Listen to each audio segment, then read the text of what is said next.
Assalamualaikum warahmatullahi wabarakatuh. Perkenalkan, saya Nur Aini dari Prodi Pendidikan Agama Islam Fakultas Agama Islam semester 4 dengan NIM 203106700018. Pada kesempatan kali ini saya akan menjelaskan tentang supervisi pendidikan dalam mata kuliah Administrasi dan Supervisi Pendidikan dengan dosen pengampu Dr. Haji Muhammad Siddiq MSI beserta Ibu Julia Sukma.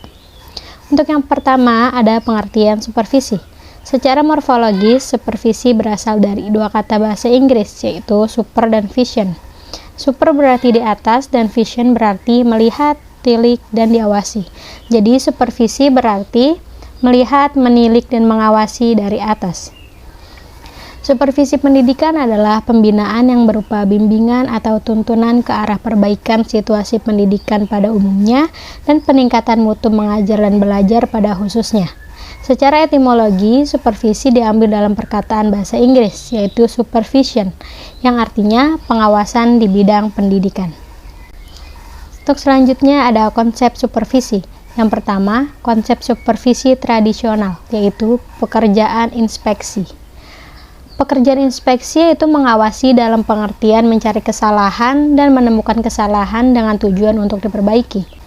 Yang kedua itu konsep supervisi yang bersifat ilmiah, dilakukan dengan cara yang pertama sistematis, teratur, berencana, dan kontinu. Yang kedua objektif, data berdasarkan observasi. Yang ketiga menggunakan alat pencatat yang dapat memberikan informasi. Selanjutnya ada fungsi supervisi. Yang pertama ada fungsi supervisi pada kepemimpinan. Yang pertama itu meningkatkan semangat kerja guru. Yang kedua mendorong aktivitas dan kreativitas serta dedikasi personel sekolah. Yang ketiga mendorong terciptanya suasana kondusif. Yang keempat menampung, melayani, mengakomodir segala macam keluhan. Yang kelima membimbing dan mengarahkan seluruh personil sekolah. Untuk fungsi supervisi pada bidang kepengawasan yaitu mengamati tugas kepala sekolah, guru, dan staf. Yang kedua memantau perkembangan pendidikan di sekolah, mengawasi pelaksanaan administrasi sekolah, dan yang terakhir mengendalikan penggunaan dan pendistribusian serta pengelolaan sarana dan prasarana.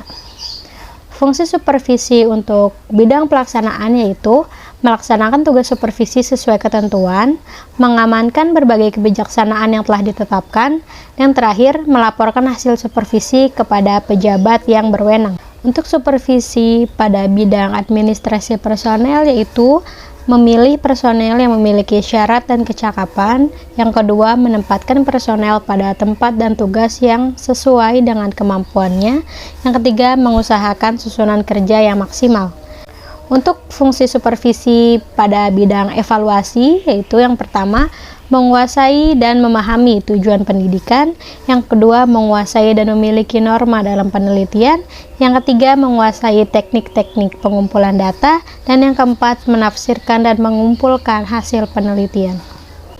Untuk selanjutnya itu ada strategi dasar supervisi pendidikan. Secara umum, strategi mengandung pergerakan suatu garis-garis besar haluan atau cara untuk bertindak dalam usaha mencapai sasaran yang telah ditentukan sebelumnya. Strategi supervisi pendidikan adalah cara-cara atau metode khusus untuk memberikan bantuan kepada guru dalam memperbaiki situasi belajar mengajar. Adapun strategi dasar yang dapat dilakukan oleh supervisor dalam melakukan supervisi meliputi hal-hal berikut. Yang pertama, meneliti dan mengamati pelaksanaan tugas kepala sekolah atau guru. Yang kedua, menentukan apakah pelaksanaan tugas suatu sekolah baik atau buruk. Yang ketiga, memperbaiki hal yang dianggap kurang sesuai dengan harapan supervisor. Yang keempat, memberikan bantuan kepada kepala sekolah atau guru untuk mengadakan perbaikan pelaksanaan tugasnya. Yang kelima, mengadakan kerjasama dengan kepala sekolah dan guru untuk menciptakan situasi belajar mengajar yang lebih baik. Untuk selanjutnya ada sasaran supervisi pendidikan. Yang pertama ada pembinaan supervisi pendidikan. Perlu sekali ada orang yang bertugas untuk membina dan menerjemahkan serta menjelaskan latar belakang dan konsep dari dasar kurikulum yang akan diterapkan kepada guru-guru. Selanjutnya ada peningkatan dan pengembangan kurikulum. Yang dimaksud proses pembelajaran adalah seperangkat kegiatan belajar yang dilakukan oleh siswa di bawah bimbingan guru. Selanjutnya, pengembangan sumber daya guru dan staf sekolah. Untuk selanjutnya itu ada pengembangan sumber daya guru dan staf sekolah. Dalam pengembangan sumber daya personil sekolah, perlu adanya usaha mempertinggi mutu dan pengetahuan guru-guru dan pegawai sekolah, antara lain dengan mengadakan workshop, seminar, in-service training, atau upgrading. Selanjutnya ada tujuan supervisi pendidikan. Dalam konteks pembelajaran yang efektif, pandangan baru memaknai supervisi pada beberapa ide pokok, seperti mendorong pertumbuhan profesional guru, mengembangkan kepemimpinan yang demokratis, dan memecahkan masalah pembelajaran serta belajar aktif. Dari pengertian tersebut dapat dirumuskan tujuan supervisi sebagai berikut. Yang pertama ada tujuan umum. Tujuan umum supervisi adalah memberikan bantuan teknis dan bimbingan kepada guru dan staf agar personil tersebut mampu meningkatkan kualitas kinerjanya. Selanjutnya ada tujuan khusus. Membantu guru agar dapat lebih mengerti dan menyadari tujuan pendidikan di sekolah dan fungsi sekolah dalam usaha mencapai tujuan pendidikan. Yang kedua, membantu guru agar lebih mengerti dan menyadari kebutuhan dan masalah yang dihadapi siswa supaya dapat membantu siswa lebih baik lagi. Yang ketiga, melaksanakan kepemimpinan yang efektif dengan cara yang demokratis dalam rangka meningkatkan kegiatan profesionalitas di sekolah dan hubungan antar staf yang kooperatif untuk bersama-sama meningkatkan kemampuan. Yang keempat, ada menemukan kemampuan dan kelebihan tiap guru dan memanfaatkan serta mengembangkan kemampuan itu dengan memberikan tugas dan tanggung jawab yang sesuai dengan kemampuannya. Yang keenam, membantu guru dalam masa orientasinya supaya cepat dapat menyesuaikan diri dengan tugasnya. Selanjutnya, membantu guru menemukan kesulitan belajar muridnya dan merencanakan tindakan-tindakan perbaikan. Yang terakhir, menghindari tuntutan-tuntutan terhadap guru yang di luar batas atau tidak wajar dan kritik tak sehat baik dari sekolah maupun masyarakat. Selanjutnya, supervisi pada dasarnya diarahkan pada dua aspek, yakni supervisi akademis, menitik beratkan pada pengamatan supervisor terhadap kegiatan akademis berupa pembelajaran baik di dalam maupun di luar kelas. Yang kedua, supervisi manajerial, menitik beratkan pada pengamatan terhadap aspek pengelolaan dan administrasi sekolah yang berfungsi sebagai pendukung terlaksananya pembelajaran. Selanjutnya yaitu penerapan berbagai teknik supervisi pendidikan. Umumnya, alat dan teknik supervisi dapat dibedakan menjadi dua macam, yaitu teknik yang bersifat individual dan teknik yang bersifat kelompok. Yang pertama, teknik yang bersifat individual, yaitu pelaksanaan supervisi yang diberikan kepada guru tertentu yang mempunyai masalah khusus dan bersifat perorangan. Adapun teknik supervisi individual meliputi yang pertama, kunjungan kelas. Supervisor datang ke kelas untuk melihat cara guru mengajar di kelas. Yang kedua, observasi kelas, yaitu untuk memperoleh data yang objektif yang dapat digunakan untuk menganalisis kesulitan yang dihadapi.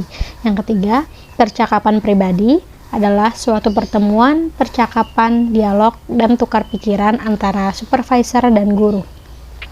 Selanjutnya yaitu kunjungan antar kelas guru. Dengan adanya kunjungan antar kelas ini, guru akan memperoleh pengalaman baru dari teman sejawatnya mengenai pelaksanaan proses pembelajaran, pengelolaan kelas. Yang terakhir yaitu menilai diri sendiri.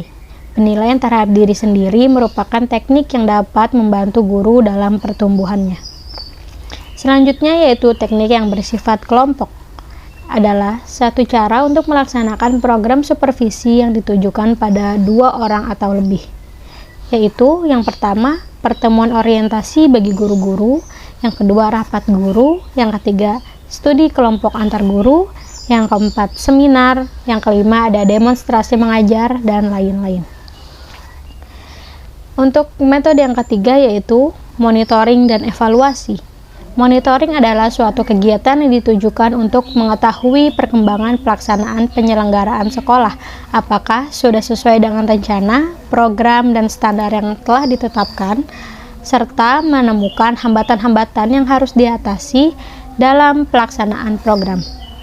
Kegiatan evaluasi ditujukan untuk mengetahui sejauh mana kesuksesan dan keberhasilan pelaksanaan penyelenggaraan sekolah yang dicapai dalam kurun waktu tertentu. Yang keempat ada refleksi dan focus group discussion. Hasil monitoring yang dilakukan pengawas hendaknya disampaikan secara terbuka kepada pihak sekolah, terutama kepala sekolah, wakil kepala sekolah, komite sekolah, dan guru.